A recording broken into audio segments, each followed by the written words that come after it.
Pleasant good evening and welcome to Newsa with me, Cynthia Kamara. Our top service tonight, President Bio launches Sierra Leone's 5th generation justice sector reform strategy. Goals Sierra Leone and government to improve wash facilities through a £2.5 million project funded by FCDO.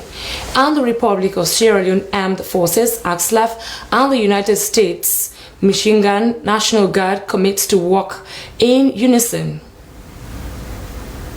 Well, all the stories are all lined up, including our segment. In this edition of Newsa, I have been Cynthia Kamara. Stay tuned.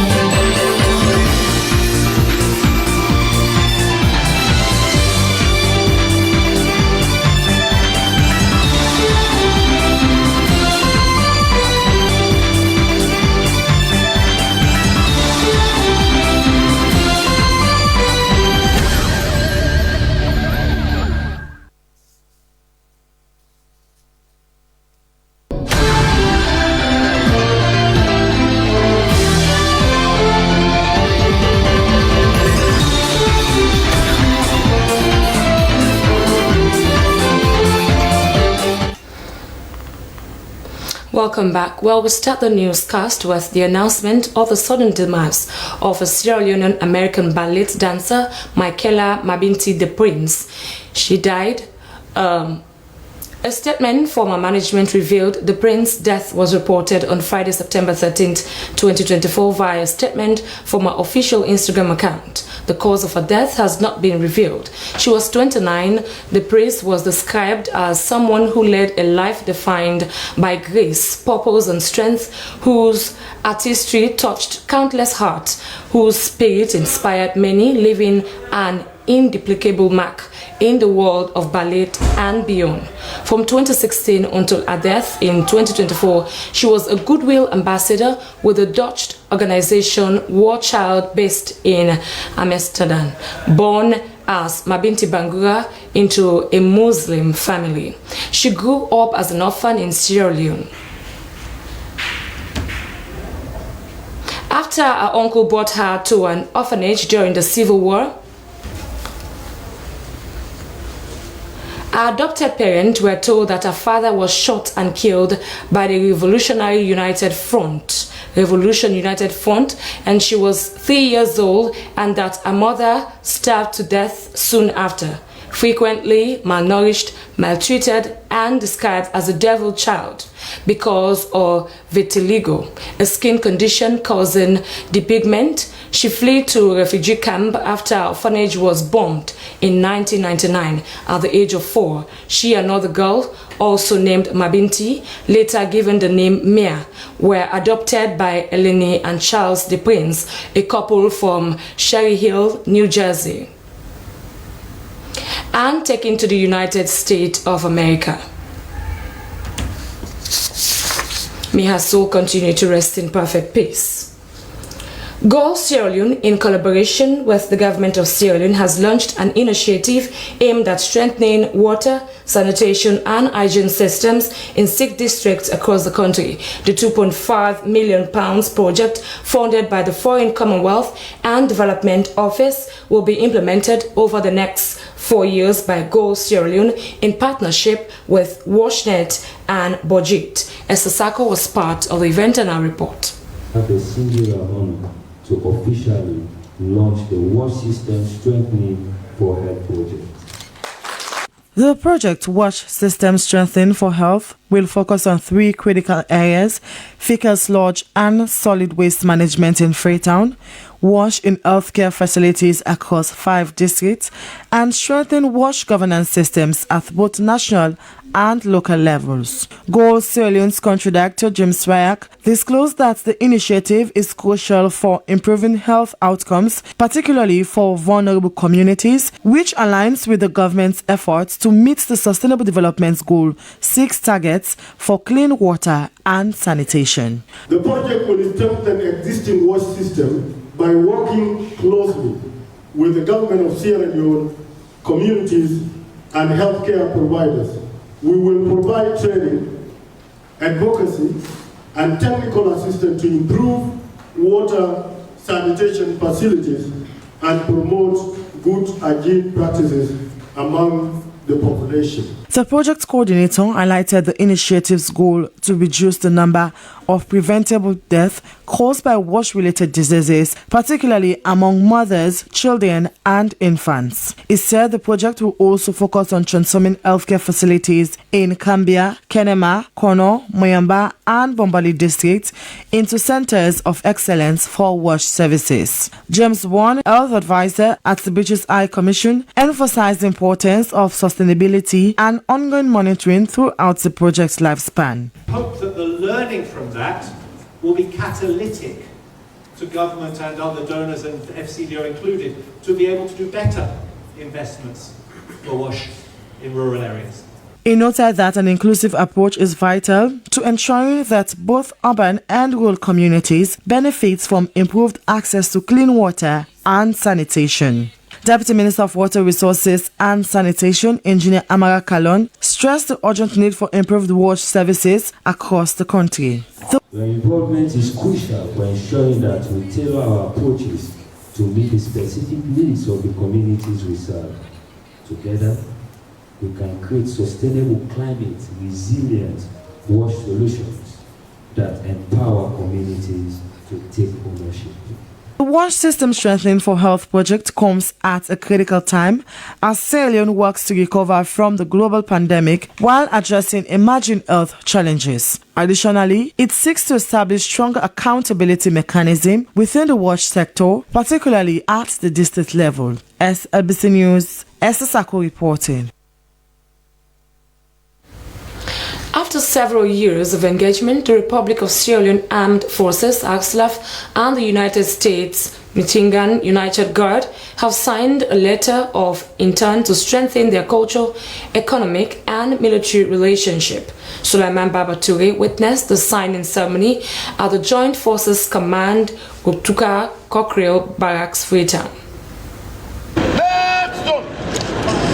Following the fall of the Soviet Union, the concept of the State National Guard was initiated in 1993 for countries that share similar characteristics. The State Partnership Program is a governmental approach linking Michigan National Guard with ministries, departments, and agencies to share common values.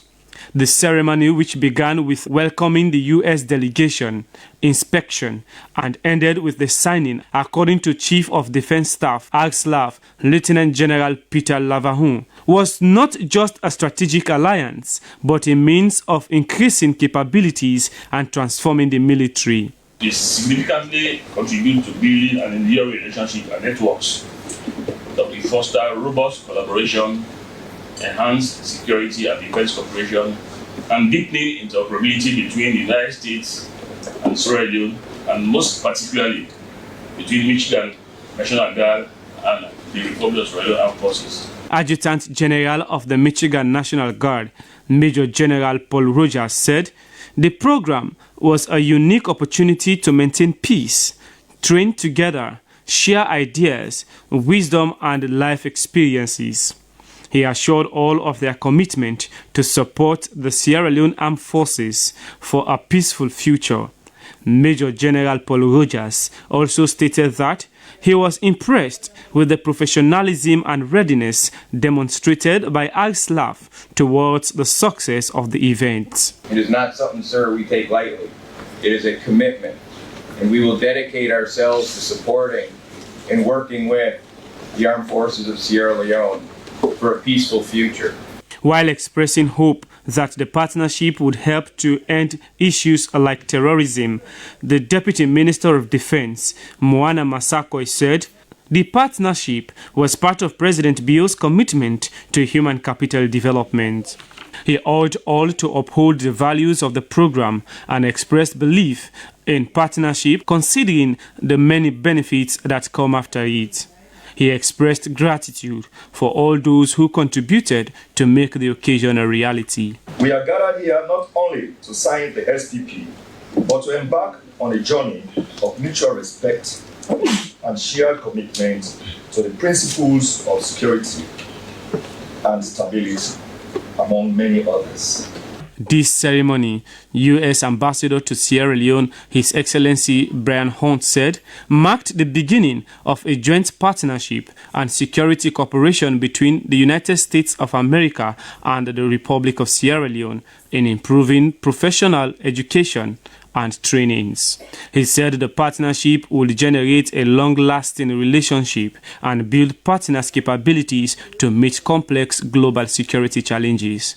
His Excellency Brian Hunt added that ISLAF should expect more men and women from the Michigan National Guard in the country to build partnership. The signing of the letter of intent between the two defense forces has placed Sierra Leone among 106 countries who are parties to the program. SLBC News, Sulaiman Tue reporting. The chairman, Public Accounts Committee, has said that the committee only relies on the Public Financial Management Act 2016, the Audit Service Act, and other regulations that provide for penalties for certain offences but did not cover procurement irregularities. For this purpose, he said that the committee will be engaging the Ministry of Finance, Accountant General's Department to develop a statutory policies to punish defaulters of procurement procedures. He made a statement during a meeting with officials from the Ministry of Basic and Senior Secondary Education and other MDs. Dennis Fraser report.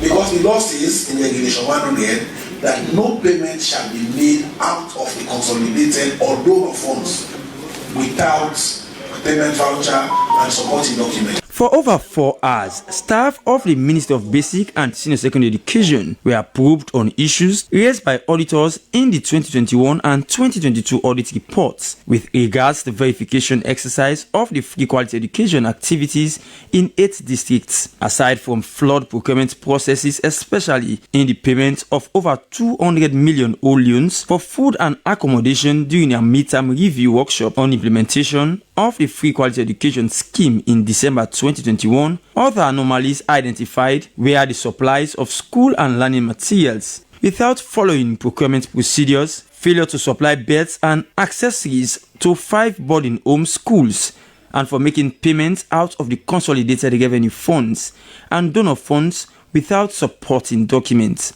Because of this, Honorable Aaron Aruna Kuruma requested for the annual procurement plan by the ministry, which was further amplified by the chairman, Honorable Ibrahim Tawa Conte, but the officials were unable to present this important document. And that plan has to be approved. And the person that should chair that meeting is the vote controller, and that is you are the vote controller. Did you approve the procurement plan of the ministry as of the time of the audit? On these issues raised, the chairman was forced to demand for 3 additional documents on competitive bidding process and orders.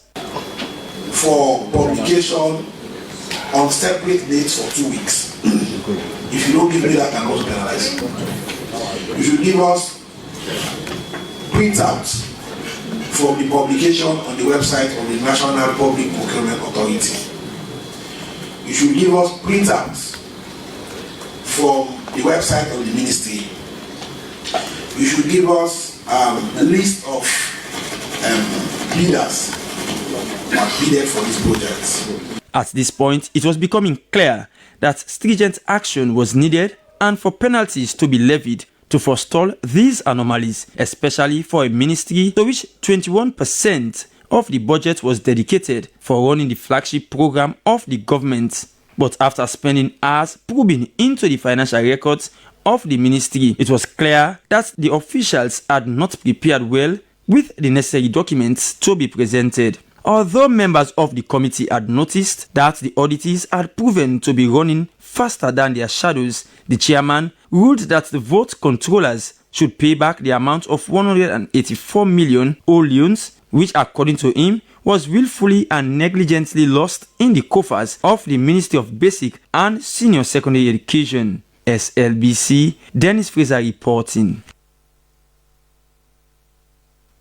The Media Reform Coordinating Group MRCG, with funding from the Africa Transitional Justice Legacy Fund, has commenced its regional training of journalists on transitional justice reporting in Sierra Leone at the Sierra Leone Peace Museum. Zainab Sunkari Koruma was part of the training and compiled this report.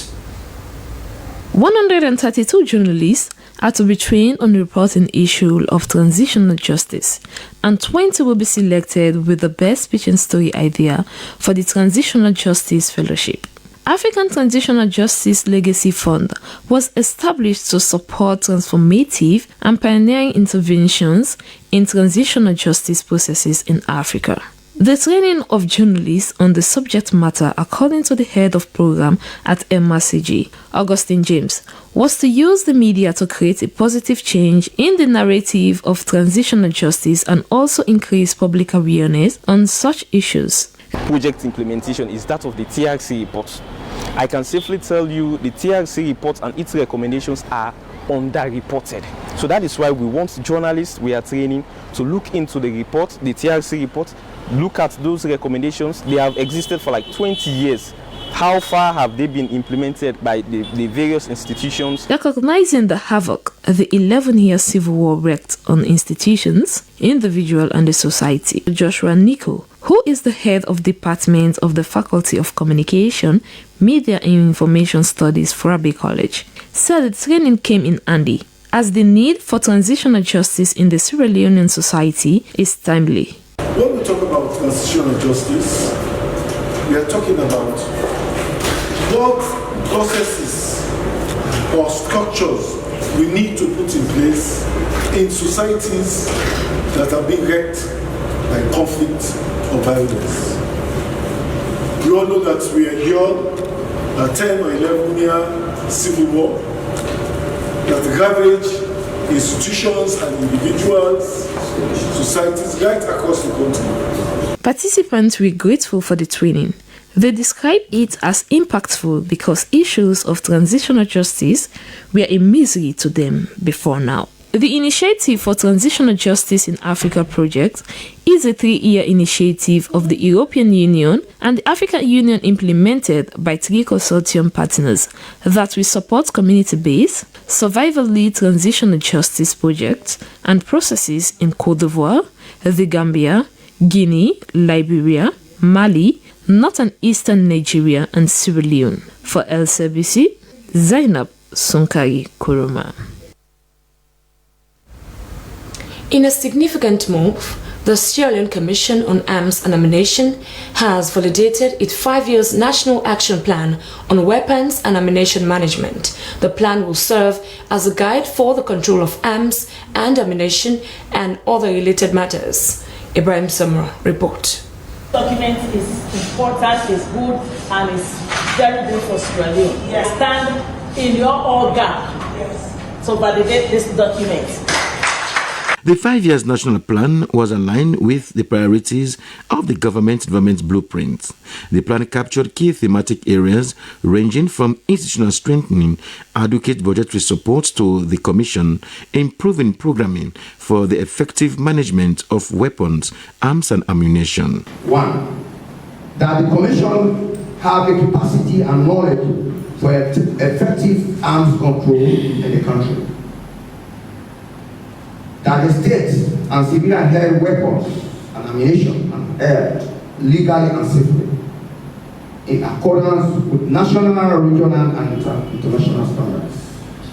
Francis Wairogu is the consultant researcher, small arms survey, and lead facilitator for the development of the National Action Plan. The key deliverables in that plan, number 1, is institutional strengthening. Because when you have a strong commission that is well-resourced, well-staffed, it will be able to deliver on its mandate.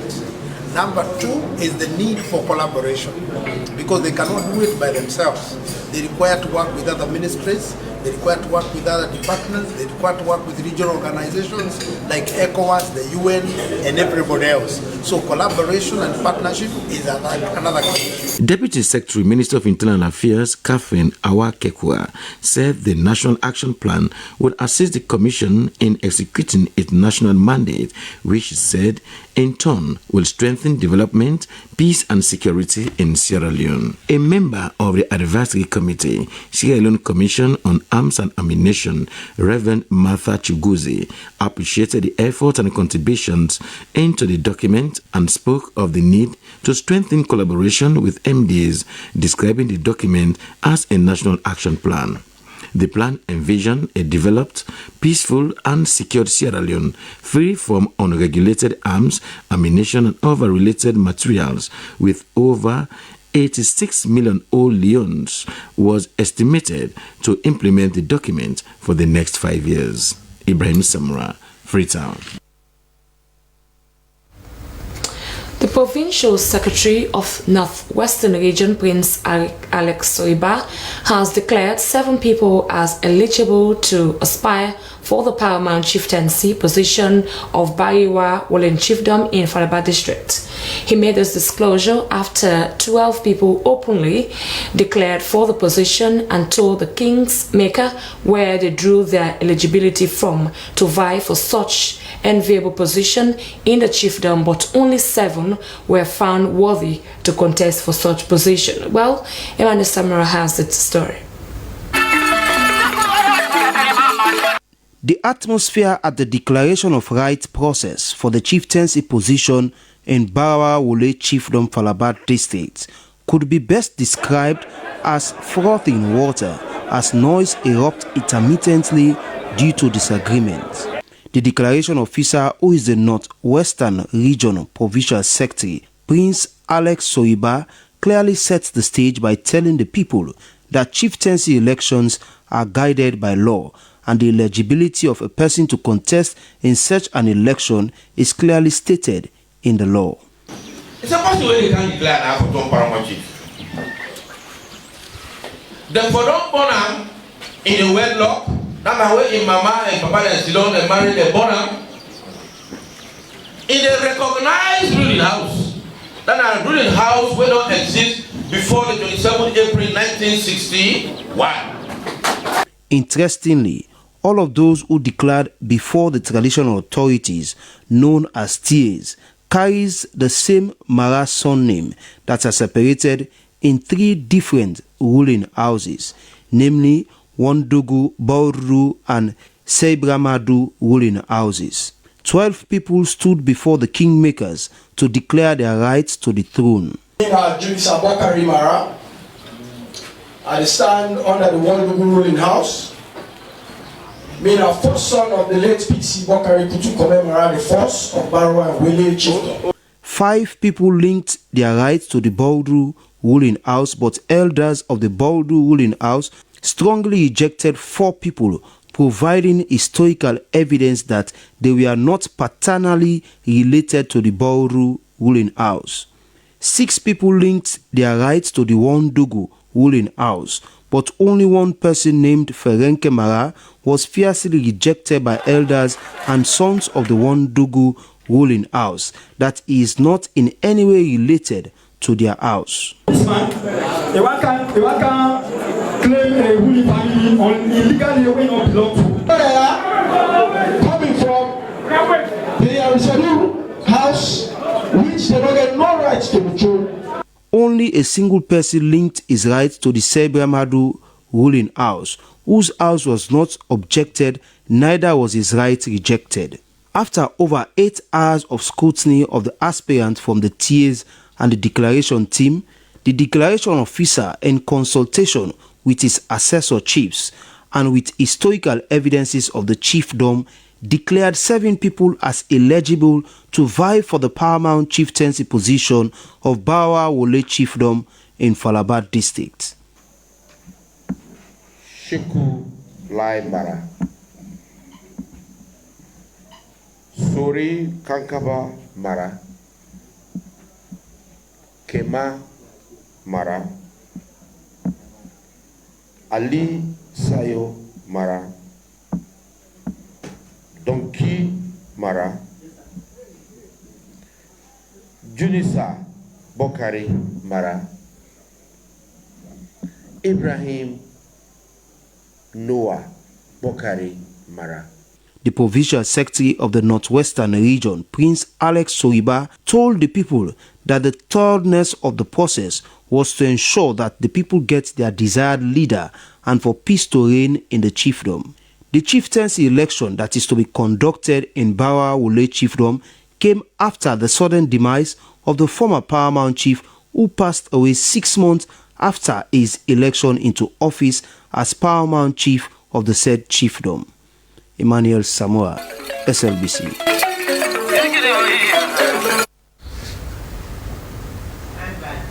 In an effort to strengthen educational outcomes and provide financial aid for the welfare of teachers and its members, the Sierra Leone Teachers Union has launched the National Teachers Loan Scheme and To Go Public Fund Education campaign. Our reporter, Christiana Kamara, has more. It is with great enthusiasm that I announce formally the launch of this National Teachers Loan Scheme and the Go Public Fund Education campaign. The Minister of Basic and Senior Secondary Education, Conrad Saki, described teachers as the architects of the future because they inspire and shape the values of all individuals. He further expressed gratitude to all those who advocated for the National Teachers Loan Scheme and the Go Public Fund Education campaign, and also appealed to members of the Sierra Leone Teachers Union to work hand in hand for the improvement of education in the country. President of the Sierra Leone Teachers Union, Ibrahim Bakapoma Kagbo, said the National Teachers Loan Scheme was designed for teachers to benefit directly, adding that 50 million loans has been set aside for teachers every month for loan purposes. Within this 1 year, 6 months, we have been able to save, to put a hold on some of our activities and programs to save money because this loan scheme was not part of our mandate. And so we have been able to save 1 billion old loans, which is 1 million new loans to start up this loan scheme. The microfinancial institutions are charging our teachers 30% interest. The banks are charging 25% interest. We want to give them loans on a minimal interest of 10%, which is purely administrative. Further overview and spoke about the accessibility of the Teachers Loan Scheme. Assistant Secretary General Sierra Leone Teachers Union, Haliuddin Conte, said the Go Public Fund Education campaign is an annex of the launching of the National Teachers Loan Scheme, adding that the campaign was to ensure that all governments around the globe increase funding for education. He also mentioned the 22% relating to salaries for government teachers and teachers at government-assisted schools. 22% that government talks about going to education is not only for primary and secondary schools. That may be news for some of you. It also includes salaries of all lecturers in government-funded colleges. According to the Vice Principal, Centennial Junior Secondary School, Matrujon, Bond District, David Joseph Murphy, said the Teachers Loan Scheme was like a dream come true because teachers have been neglected for quite a long time and the conditions of service for teachers was very poor as the skyrocketing of commodity prices increases daily. Well, there are a lot of challenges we face as teachers. In the first place, the condition of service for teachers is very poor, considering the inflation, the skyrocketing of food commodities, prices, and salaries remaining the same. The salaries are not even able to upkeep us and our families. So we consider this loan scheme to be a boost to our sustenance. The launch of the National Teachers Loan Scheme and the Go Fund Education campaign demonstrates a proactive approach by the union to address the welfare of teachers and improve the overall education landscape in Sierra Leone.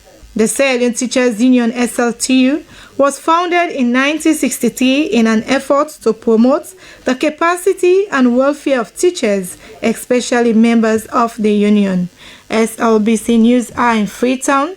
Christian Akamari reporting. Solidarity forever, for the union makes us strong. Well, the government of Sierra Leone, through the Ministry of Basic and Senior Education, has handed over 6 classroom blocks to 2 schools in Kailahun and Kenema districts. The drive, which was part of Sierra Leone's free education project to construct 400 classroom blocks across the country, was to amend the deplorable state of classes while providing solutions to the congestion in schools. Moses Conte was at the scene and sent in this report. Among other factors which constitute a free, quality and accessible education, infrastructure serves as one of the major pillars for it to be achieved. Thus, the handing over ceremony of classroom blocks across the country was a direct solution to that. The Sierra Leone Muslim Brotherhood and Mandu Junior Secondary School in Kailahun district were among other schools in the 16th district that have benefited from the free quality education project across the country. During the cutting of the ribbon, project coordinator Free Quality Education Project, Ambrose Sise, said the project is not limited to building of schools but also supports government such as on policies, guiding the improvement of education, supports teachers through the teachers training programs and supports renovation of schools across the country. Currently, 750 schools have been renovated so far, adding that the Free Quality Project incorporates radical inclusion where physically challenged are also catered for. The rationale behind this is to reduce overcrowding in schools and to encourage more enrollment. Right, so we have the project is charged with the responsibility of constructing 400 additional classrooms and 45 pupils per classroom. So the main, as I said, the main reason is to reduce overcrowding and to increase enrollment. Parents and school authorities appreciate the laudable venture of the Ministry of Basic and Senior Education, adding that it has added to the value of the school by solving the challenge of the congested classrooms. The $106 million multi-donor funded project was a direct response to the President's vision for free quality education in the country. It has 3 key objectives: to improve educational system, to improve on the teaching practices, and on the learning condition of pupils in different schools. Moses Conte for SLBC. The Women's Network for Environmental Sustainability, or WONES as it is known, is leading other NGOs to execute an ongoing climate change and sustainable energy project with its supporting NGO partner, Christian Aid. For 2 days in Freetown, these partners came together to refresh their knowledge on advocacy and provide similar insight for the project beneficiaries, who are mainly marginalized women from Western Air Rural and Pujon District. Harold Williams report. Christian Aid, though not an implementer, is working with WONES, the Women's Network for Environmental Sustainability, through the Climate Change and Sustainable Energy Project and a range of stakeholders. Participants learned more about the placement of advocacy in a context affecting their lives in the aspect of climate change. Aissatou Bankole Morgan cited the destruction of her house and the submerging of her rice crop at Looking Town in Tumbo as a result of a storm surge and the subsequent flooding. Participants from Pujon also had similar stories of house and crop damage due to intense storm events. Providing insight to the project, Professor Olajide Thomas said knowledge about climate change is limited and cited Vama in the Pujon project area, where there is only 8% awareness about climate change. The exchange of knowledge and experience was in order to develop a clear pathway towards advocacy for the Pujan and Western Air rural districts that, by virtue of their coastal proximity, are more exposed than usual to the extreme effects of climate change, especially during coastal storm surges. Program Director of WONES, Mrs. Gertrude Karimu, outlined achievements made in climate-smart agriculture training and village savings and loans associations established whereby hundreds of women in both districts are now benefiting. Presentations specific to climate change policy, gender mainstreaming, advocacy campaign development, climate change resilience, and the proposed just transition to renewable energy were among the topics covered in 2 days of deliberation to prepare the community beneficiaries to monitor the commitments of leadership towards addressing climate change and to enable communities to also develop their own advocacy to ensure that climate change adaptation measures are effective. Well, from our Williams, we now go over to our international desk.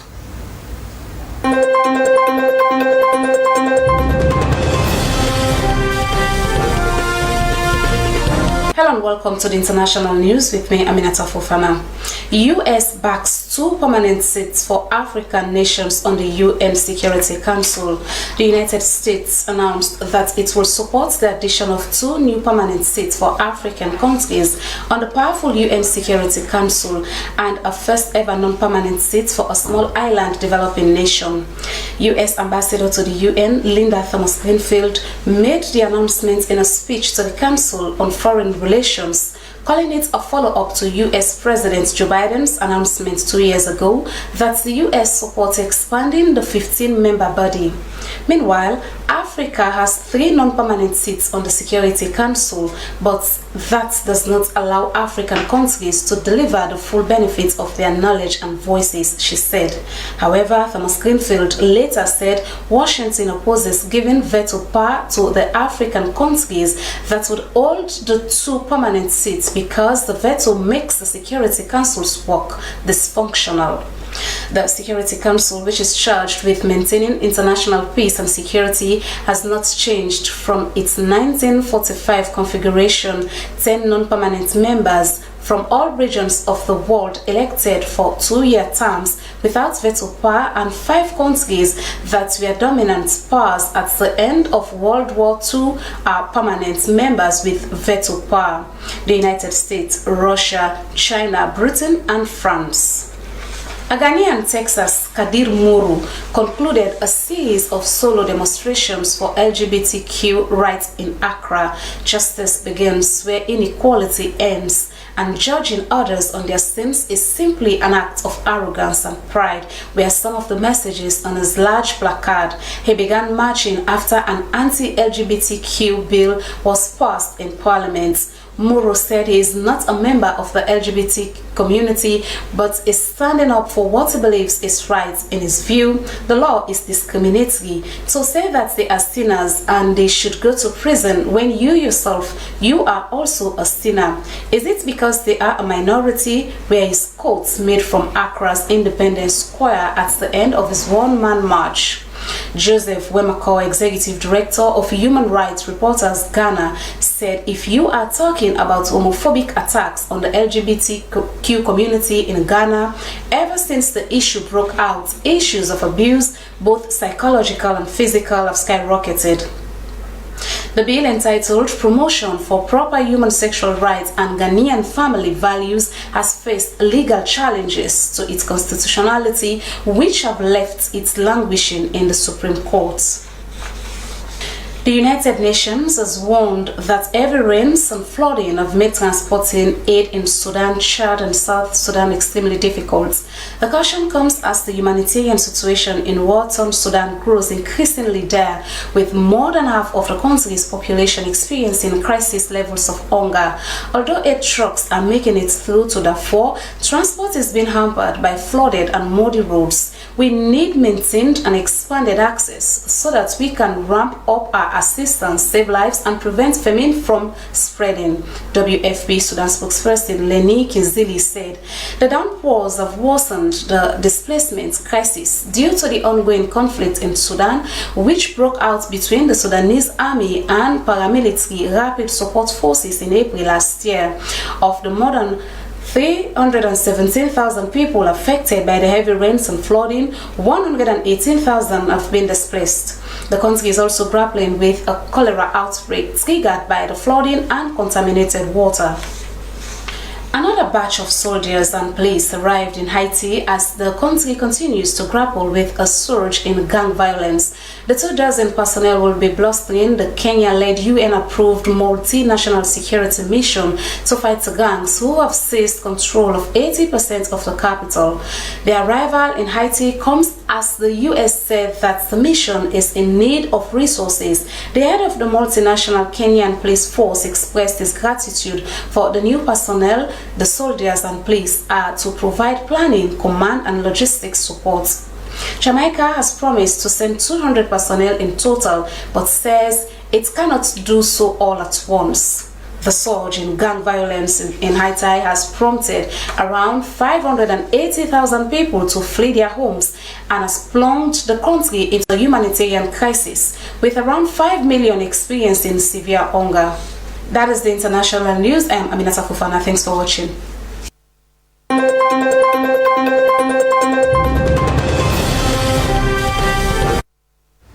Well, from there, let's see what our business desk has for us.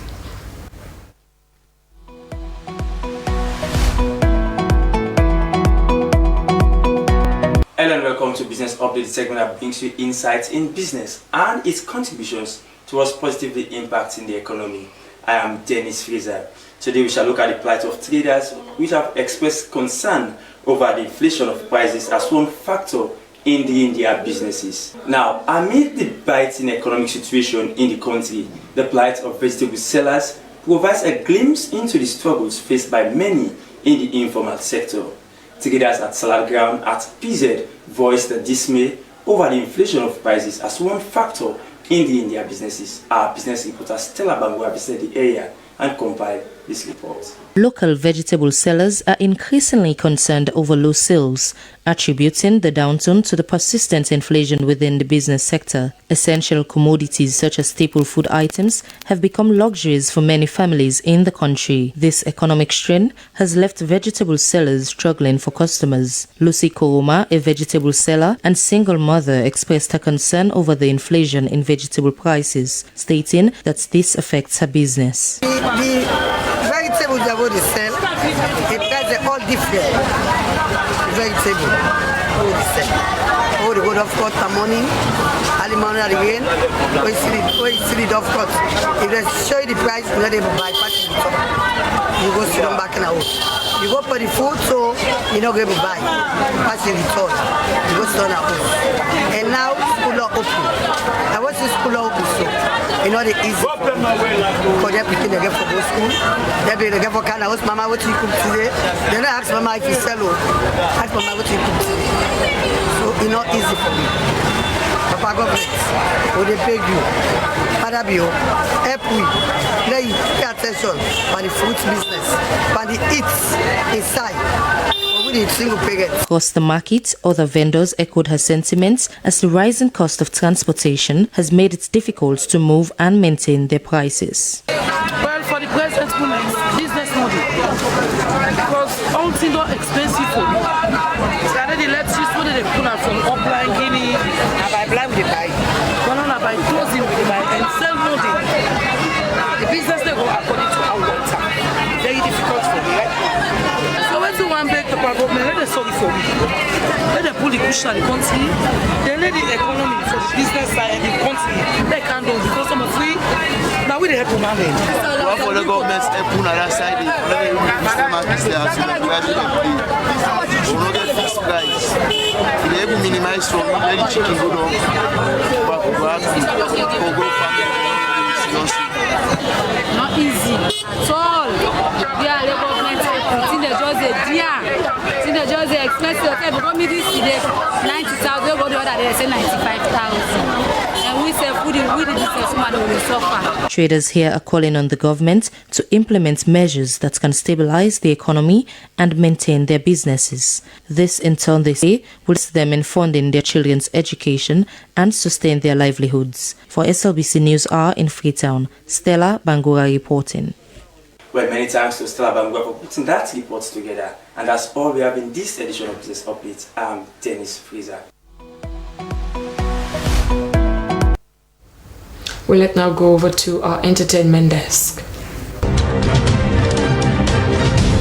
Hello and welcome to Entertainment News with me, Stella Bangura. In this edition, Diamond Dancers Academy Young Talents visits SLBC's Director General. Sierra Leoneans in the UK unveiled their beauty prince costume. A team of young and talented dancers representing Diamond Dancers Academy paid a courtesy visit on the Director General of the Sierra Leone Broadcasting Corporation. The purpose of the visit was to ask the DG for promotion so they could go to the level they wanted. Though according to a member of the Academy, Makisa, they were under the management of the Sierra Musical Heritage, they still need external help to achieve their goal and reap from their craft. We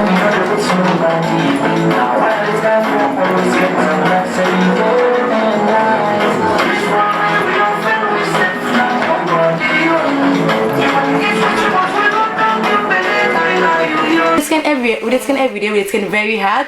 We do hip hop, culture, Afro, any kind of dance we think of. So every day we did skin. I make we get three times per week. We did skin every day. So that first that we training in the determine follow we go that kind of level. I make we training focus on we training. We can SLBC today for make we can't tell them about we academy for make una help for promote we because we need promotion. To be honest, we need promotion. We want to go like I say, we want to go that peak, that high peak. So we with una promotion, we know so we reach and secondly back, we get competition where they come, where we see you make, when we make and see a musical heritage, we make them, where we put a start price of 10 million euros for any dance, we go for win that money then. With their impressive performance at the Office of the Director General, they were promised TV promotions by Josephine Kamara, who also stated that she preferred promoting Sierra Leonean contents instead of foreign contents.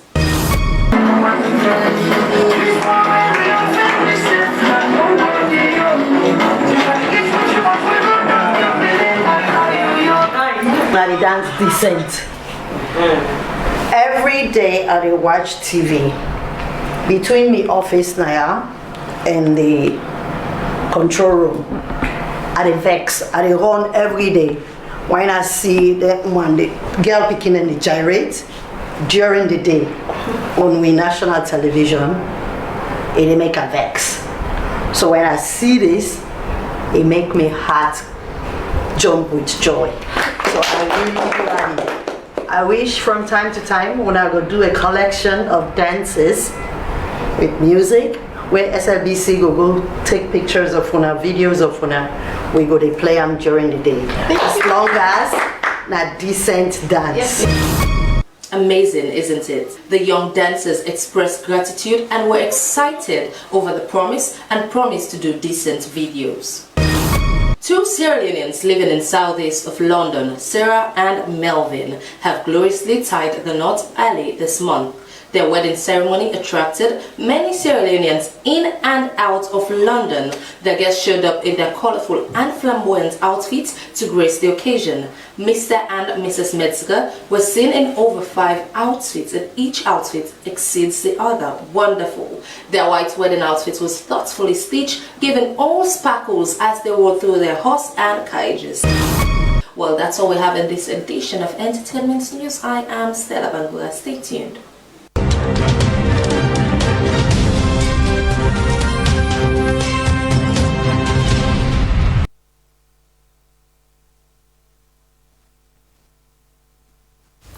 Well, from entertainment news, we'll go over to our sport desk. Hello and welcome to Sports Updates and News. I am your presenter, Esther Maisamwa. In this edition of the Sport News, violence erupted between the match between Bambara Town Community Football Team and Fobe Community at the Parade Grounds yesterday. Here is the report. Thousands of supporters stormed the parade grounds to witness the highly anticipated match between Bambara Town Football Team and Fobe Community FC. The first half saw clinical and tactical display of skills from both sides, with Bambara Town FC wasting a couple of chances. Fobe Community strengthened their squad coming to the quarterfinals with additional players like Bo Rangers sensational striker Mamadou Ibrahim, among others. That made it more intense as the struggling Fobe FC side in the group stage of the competition was resilient coming to the round of 8. The second half saw a more intense battle between the two sides to secure spots in the semi-final, and that eventually earned Fobe FC a penalty from the corner kick, of which Mamadou Ibrahim was the recipient. Ibrahim swiftly landed the cross to his teammate Opoko in the Bambara Town FC 18-yard arc, and upon receiving the ball, he was knocked by Bambara Town defender Mohamed Toronka, who wanted to clear the ball for safety. The center referee Mohamed S. Kamara immediately awarded a penalty to Fobe Community Football Team. This action led to a fierce violence as supporters of Bambara Town Community invaded the pitch and started pelting stones and other objects, accusing the referee of being biased and unprofessional. Assistant coach of Bambara Town Community Football Team Almami Mansare believes they were rubbed off and therefore called for fair play. So let's do